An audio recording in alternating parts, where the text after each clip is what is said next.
Vamos lá, conforme eu falei, mandei o recado lá para vocês, né? O que eu vou fazer hoje? Vou fazer um aulão, né? E aí os princípios que eu vou falar agora são os mesmos princípios para Novo Testamento, né? Como eu falei, né? Tem coisas semelhantes na exegese, e aí eu vou falar de alguns materiais, dar algumas dicas, né? Dar algumas definições, e aí fica a mesma coisa para as duas matérias. Então, para não ser repetitivo, a gente conversa agora, eu deixo gravado, o pessoal que de repente não conseguir assistir essa aula e assiste depois, né? Qualquer dúvida vai mandando no grupo. Só para relembrar aí algumas coisas, né? Em relação à exegese e hermenêutica, é sempre bom a gente falar que, dependendo do curso, exegese e hermenêutica às vezes são apresentados na mesma disciplina, e às vezes não, é separado, né? Mas só para deixar bem claro que exegese é a extração do sentido e a hermenêutica tem a ver com a aplicação, né, daquilo que foi extraído. Não podemos esquecer que toda a abordagem bíblica faz, né, o seu trabalho de exegese, de hermenêutica, e todo mundo tem aí a sua justificativa. Então, os fundamentalistas, os dogmáticos, né, histórico-crítico, né, político-social, todos eles vão fazer, de alguma forma, né, vão dizer que estão fazendo exegese. Vão traduzir o texto da língua original, né, o grego ou o hebraico e o aramaico, e a partir daí vão aplicar isso de acordo com os seus pressupostos. O grande diferencial dessas abordagens em relação à exegese é a aplicação, né? Um bom exemplo é o termo adelphos, que é irmão em grego, é a palavra usada para falar sobre os irmãos de Jesus no Novo Testamento, e a Igreja Católica, quando vai traduzir esse termo, traduz por primo.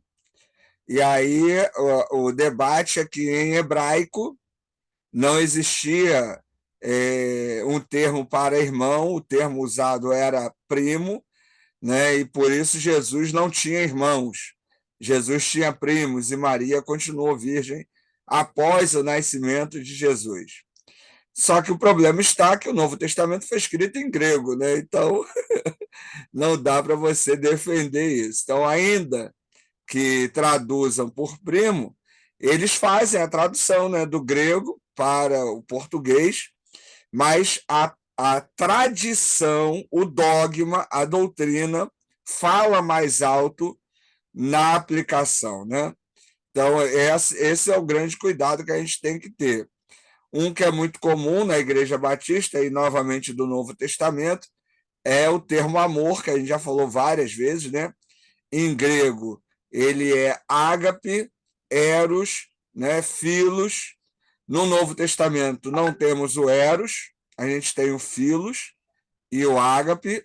Filos tem a ver com amizade, fraternidade, e o ágape tem a ver com caridade. Então, lá em 1 Coríntios, quando o pessoal vai fazer casamento, usa lá que se eu ainda não tivesse amor, nada adiantaria e tal. Aí vai dizer que a base do casamento é o amor e que Paulo já fala sobre isso. Não é, porque o amor ali é caridade, e o contexto fala do serviço que se presta ao reino, que deve ser por caridade, e não a ideia de fraternidade, né? A ideia da relação é, dos irmãos na igreja. Então, as pessoas até traduzem o termo ágape por amor, mas na hora de aplicar, a doutrina vai falar mais alto, o costume, e aí tem mais a ver com os fundamentalistas, né? O fundamentalista, ele interpreta a Bíblia muito baseado no costume, né? O que é um perigo, né? Porque o costume ele não leva em conta, às vezes, o significado original, o contexto, o objetivo do texto. Então, falar de exegese do Novo e do Antigo Testamento é também falar de interpretação. Ah, mas eu traduzi do original. Toda tradução é uma interpretação. Não podemos esquecer disso. E você vai interpretar de acordo com o seu nível de conhecimento, de acordo com o momento que você está vivendo, de acordo com o seu contexto de vida, de acordo com a sua realidade, com o seu nível cultural e daí por diante. Então, sempre que estamos fazendo algum tipo de exegese, nós não podemos nos esquecer que isso envolve também a questão do nosso contexto, né, do nosso momento, da realidade que vivemos e, obviamente, do nível cultural. Então, alguém que estuda de maneira extremamente superficial o texto bíblico vai interpretar de uma maneira, e alguém que estuda de uma maneira mais acadêmica, de repente, mais metódica, mais científica, vai interpretar de outra maneira. Isso não quer dizer que uma é melhor ou pior do que a outra, mas, obviamente, o resultado disso vai ser diferente. Então, ao ler o Novo e o Antigo Testamento, temos que levar em conta, né, a língua original, o contexto, o objetivo, os destinatários, o ambiente que o texto foi produzido, para daí tentar entender qual é a mensagem. Dentro da perspectiva doutrinária, dogmática, é muito complicado fazer isso. Por quê? Porque se eu tiver uma abordagem dogmática, a doutrina já interpreta para mim. Então a gente tem que lembrar disso.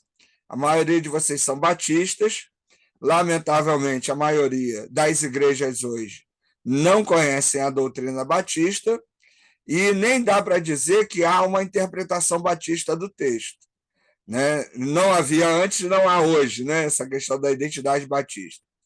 Mas correntes mais fechadas doutrinariamente, como o presbiteriano, a Assembleia de Deus, né, por exemplo, elas têm uma leitura doutrinária muito mais forte. E aí, usando o exemplo do Novo Testamento novamente, Atos 2, quando vai falar daquele fenômeno onde os discípulos falam cada um em seu idioma e as pessoas que estavam ouvindo ouviam no seu próprio idioma. Então, o discípulo estava falando em aramaico, quem era grego estava ouvindo em grego. Isso é uma grande diferença, né? Não é o dom de línguas, mas os pentecostais, quando vão interpretar esse texto, eles vão falar que ali era o dom de línguas, que ali é o início do dom de línguas. Então, a interpretação então é dogmática. Então, a gente precisa tomar cuidado com isso. Os batistas mais antigos diziam que a denominação batista, por exemplo, nasceu com João Batista. Essa é a interpretação dogmática. Então, toda a interpretação que tem como base a doutrina, ela é questionável do ponto de vista, né, realmente do estudo do texto, a gente precisa avaliar. Mesmo a leitura, né, que as igrejas mais tradicionais geralmente fazem, de Jesus no Antigo Testamento. Essa é uma leitura dogmática. Só o cristão acha que Jesus está no Antigo Testamento. Então, essa é uma leitura dogmática, doutrinária, e complicada, né, do ponto de vista de análise do texto, porque a doutrina vai falar mais alto quando interpreta. Só para a gente entender o impacto dessa leitura doutrinária, é só falar sobre os cultos de Natal, que todo mundo lê Isaías. Não há nada mais dogmático, né, do que ler Isaías e achar que Jesus Cristo está ali. Isso é leitura doutrinária. Ah, mas eu traduzi, mas eu vi o contexto. Se você traduzir, não vai resolver nada. Se você vê o contexto, com certeza você não vai conseguir ligar Jesus a nenhum texto de Isaías. Então, essa leitura ela vai ser doutrinária, dogmática. Então, só para a gente ver como é comum, né? E se eu for para os métodos mais críticos, essa leitura ela já não vai existir. Então, dentro de cada abordagem da fundamentalista, da dogmática, histórico-crítica, da política social, nós teremos as suas respectivas exegeses e hermenêuticas, né? E a gente precisa ter isso em conta. Lembrando, no trabalho hermenêutico e exegético, o ideal é eu tentar responder aquelas 5 perguntas que a gente faz quando está estudando os livros da Bíblia. Quem escreveu, quando escreveu, por que escreveu, para quem escreveu e o contexto no qual escreveu. Se eu conseguir responder a essas questões, isso já vai me ajudar a entender um pouco do sentido do texto. E esse caminho, né, vai me ajudar na aplicação. Um outro detalhe: não adianta você fazer um trabalho exegético, você ir nos documentos, né, você traduzir o texto, você ler um monte de comentários, se na hora da aplicação você colocar a coisa da tua cabeça e não o resultado da sua pesquisa. Então, o primeiro passo para um bom trabalho exegético é falar o que o texto está dizendo.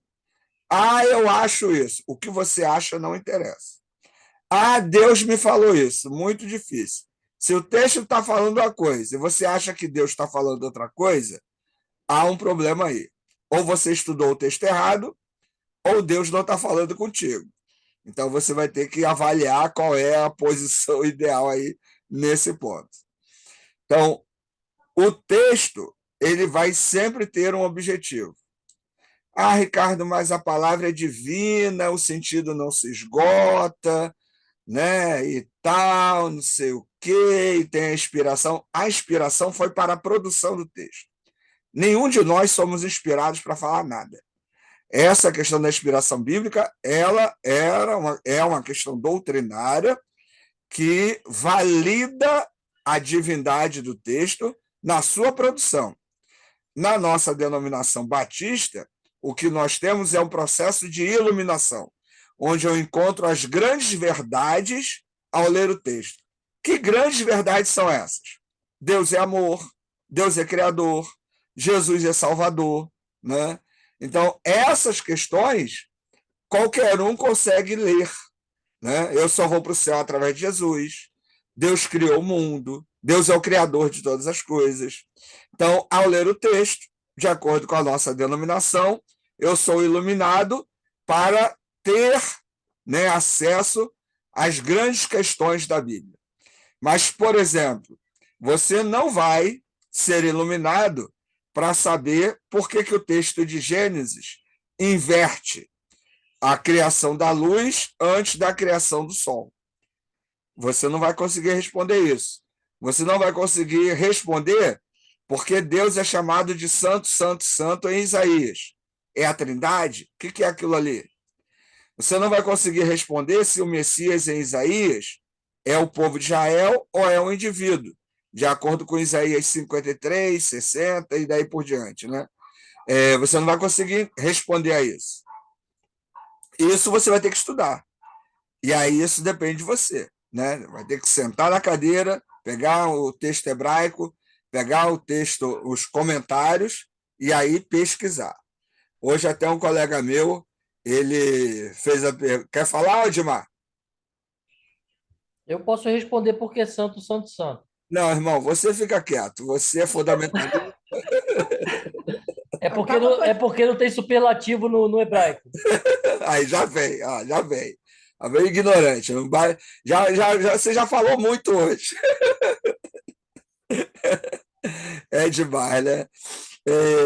Eu até estava falando com o Edmar hoje, de um colega meu, que é do Antônio Júnior, Edmar, que eu falei contigo hoje, ele até me ligou agora de tarde, perguntando do texto, né? Que ele Isso é estudou no resposta do Betel. Senhor para tua vida, hein? É o quê?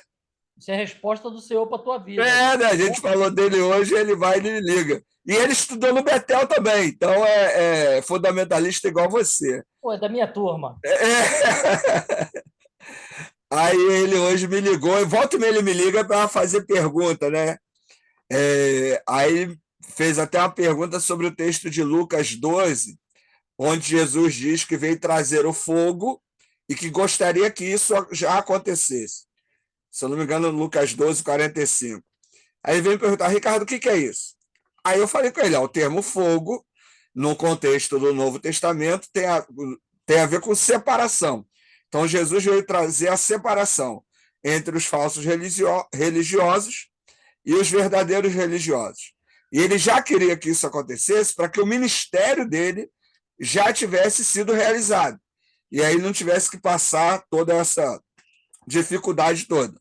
Então, por mais que você traduza lá o termo em grego, se você não souber o que o termo significa dentro do contexto, não dá, não tem o que falar.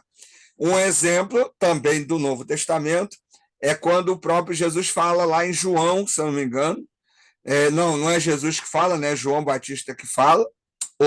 É João, né? O Evangelho de João que está falando. No episódio que João Batista está, né, lidando com os fariseus, e ele diz assim, raça de víboras, eis que virá aquele que vos batizará no fogo e no espírito. E aí os pentecostais pegam essa expressão e dizem que tem um batismo de fogo.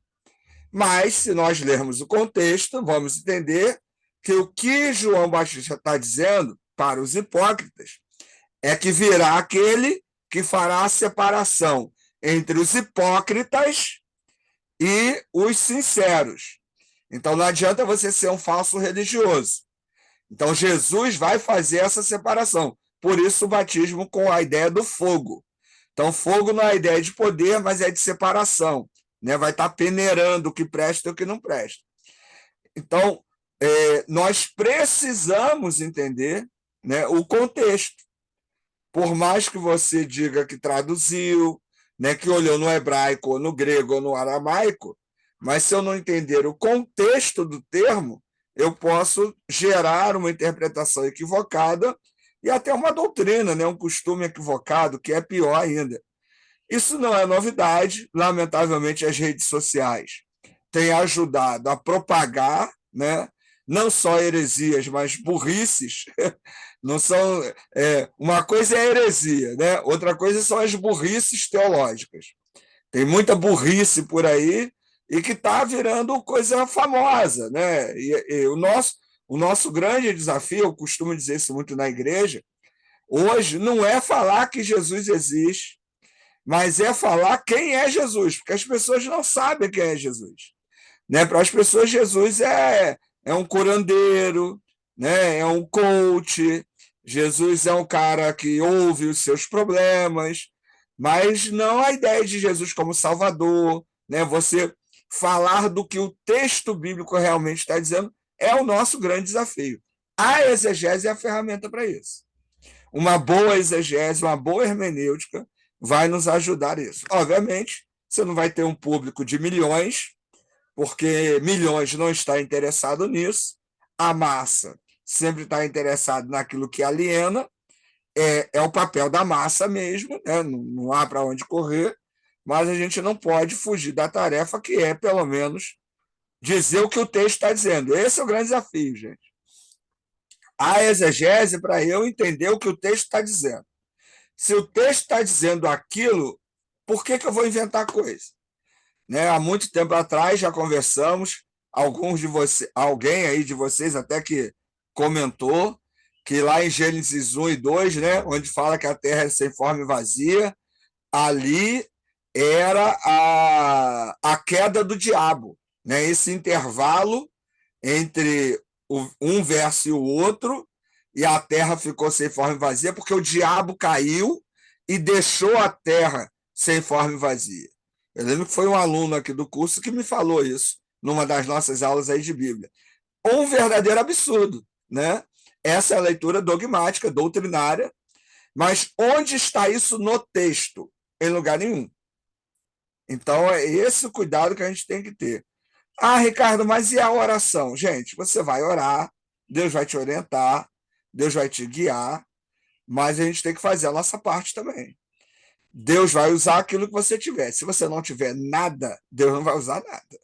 Se você só tiver besteira na cabeça, vai ser muito pouco que você vai ser usado. Eu já ouvi péssimas mensagens com conteúdo horrível, mas pessoas se converteram. Por que isso acontece? Porque quem convence o homem do pecado e do juízo é o Espírito Santo. Então, o nosso papel não é convencer ninguém a ser salvo. O nosso papel é ensinar o texto. O resto é com o Espírito Santo, não é papel nosso. Então, as pessoas confundem esse trabalho, né? Aí até desmerecem o trabalho acadêmico, o trabalho mais sério, alegando uma certa espiritualidade. Então, isso é um perigo enorme. E outra coisa, né? Vocês, quando tiverem seus ministérios, vão ser seduzidos por esse tipo de discurso, porque é o que atrai, né? E é o que você tem que estar realmente aí tendo consciência do nosso papel como pessoas que estão apresentando o texto. Primeira ferramenta que eu acho que seria importante para vocês, Ricardo, não tenho dinheiro agora. Cara, tem internet, tem material em PDF, caça no Google, né? Eu volto e meia estou compartilhando material para vocês. Hoje não tem desculpa. Ah, Ricardo, eu não gosto de ler no celular, nem no tablet, nem no computador. Então, compra o livro. Ah, Ricardo, eu não tenho dinheiro para comprar o livro. Então, meu irmão,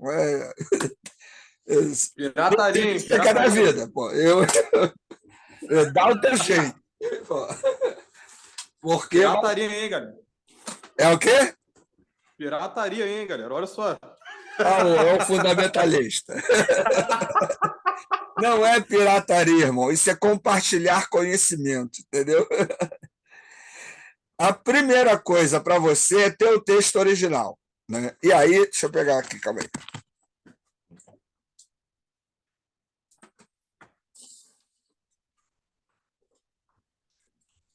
Volta, Ricardo.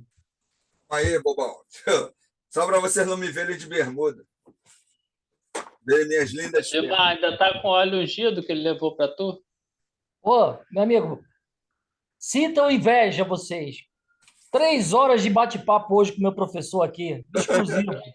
Que isso? Falaram de Jó? E ele não me Não, claro que deu não. para comer, fiquei lá com fome.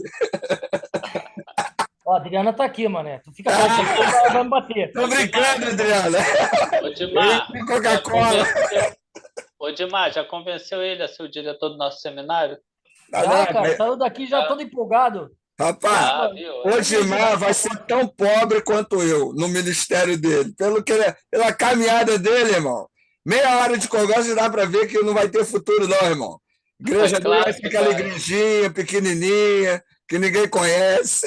A igreja pode ser pequenininha, mas o seminário vai ser grande. Ah, vai, não dá não, irmão. Acostume com a pobreza.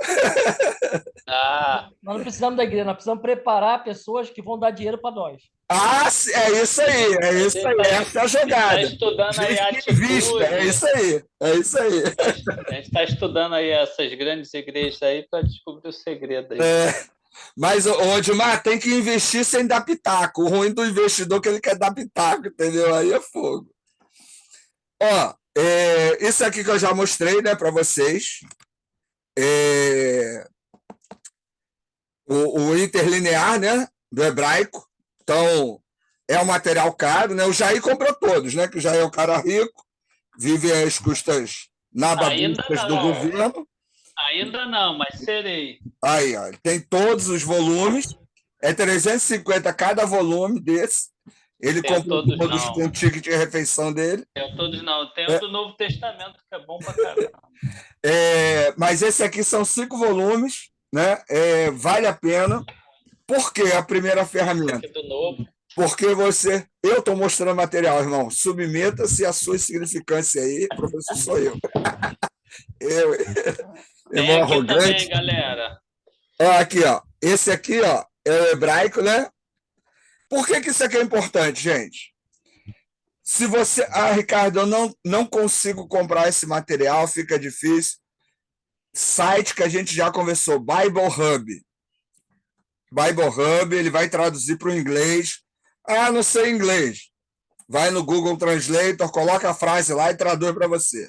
Não tem desculpa, gente. Não tem desculpa para fazer uma boa exegese. Então, peguei lá o texto Gênesis 1, vou aqui no hebraico. Vi o texto hebraico. Vi o que significa. Eu não estou nem com o texto hebraico aqui. Mas, assim, se você não tiver condições de comprar o texto hebraico, compra o interlinear. você já vai ter aí uma tradução mais ou menos literal que vai ajudar você. Ou vai nesse site que eu falei, o Bible Hub, a maioria de vocês conhece, né? Vai ajudar nisso, é importante. E com o interlinear, né? O Jair mostrou aí, né? Mostrou a capa dele. O meu é mais antigo, ó, do novo. O Jair mostrou um aí, mais moderno, esse é do novo. É azul. O do novo é azul. Então, esse meu é mais antigo, é o do Novo Testamento. Aí é o hebraico, aí é o grego, né? E embaixo vem a tradução literal para o português. Por que isso é importante? O novo legal também é as variantes, né? Eu gosto das variantes. Ele vai apresentar. O hebraico também tem as variantes. Então, é legal você ter material que. Nesse aqui, ele vai apresentar as variantes. Tem que estudar hebraico de novo, cara. Esse aqui ele vai apresentar. A gente estuda Por que é importante você ter o texto original? Poxa, Ricardo, eu vou pregar lá e vamos fazer uma homenagem aí ao Odmar, né? Hoje, como ele falou aí, né? Fui lá uma boia de graça lá na casa dele lá, né? Visitar ele no castelo lá, a gente bateu um bom papo. Odmar é um bom fundamentalista, né? Todo mundo sabe. Vamos pegar um texto que o Odmar gosta, né? João 3,16, que ele acha que é evangelístico. Então, pega o texto lá, João 3,16.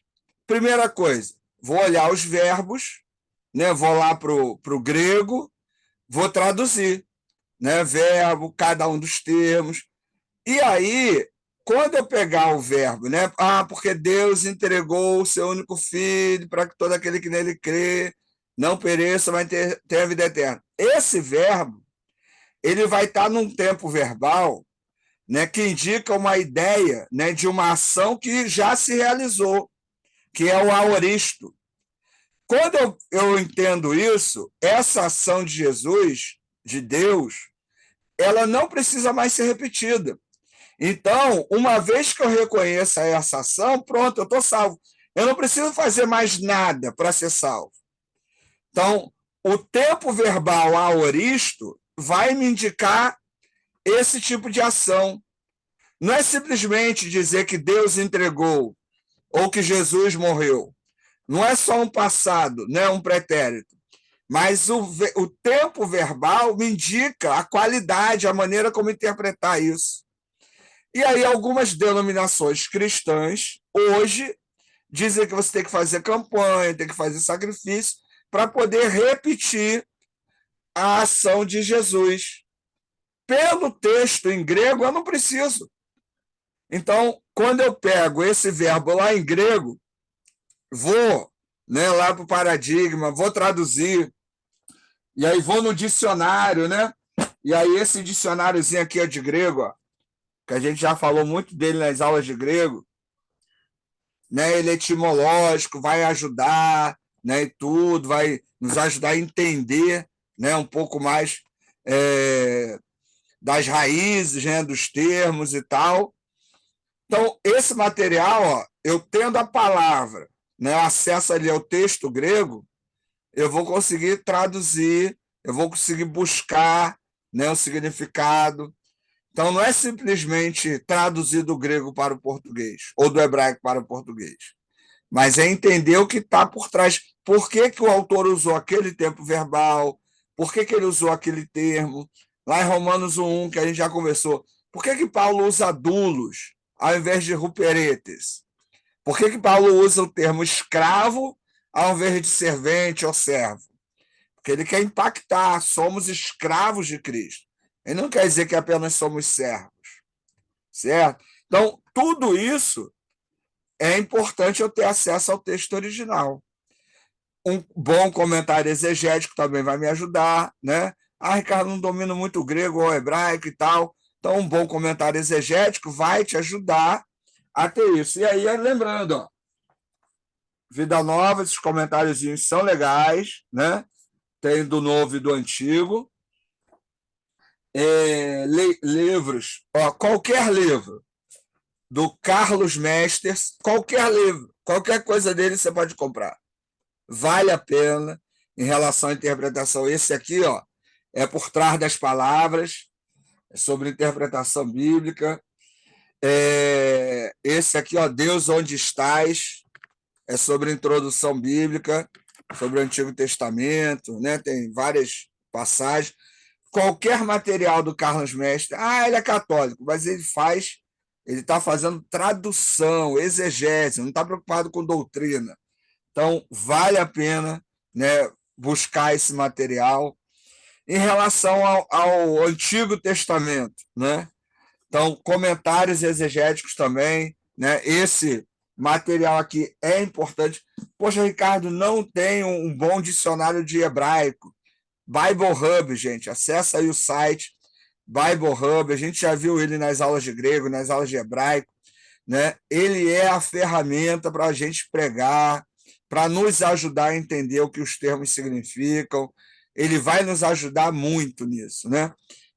Tem umas 2 semanas aí na minha igreja, eu estava na igreja assistindo o culto, aí eu olhei assim para a mensagem e tal, falei, cara, esse termo aqui eu esqueci de ver o que ele significava. No meu celular mesmo, abri o Bible Hub, abri lá, vi lá o que o termo significava em grego, ele deu lá a tradução, deu o significado, aí inseri lá na minha mensagem, na hora de pregar, foi só mandar para a galera. Então, assim, é um material prático que pelo celular a gente consegue.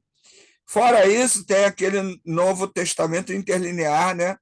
Que é um comentário do Champlin. O Novo Testamento vale a pena. Eu tinha o Champlin impresso, não tenho mais, tive que vender na época das vacas magras, ou melhor, mais magras, porque as vacas continuam magras, mas já foram mais magras, né?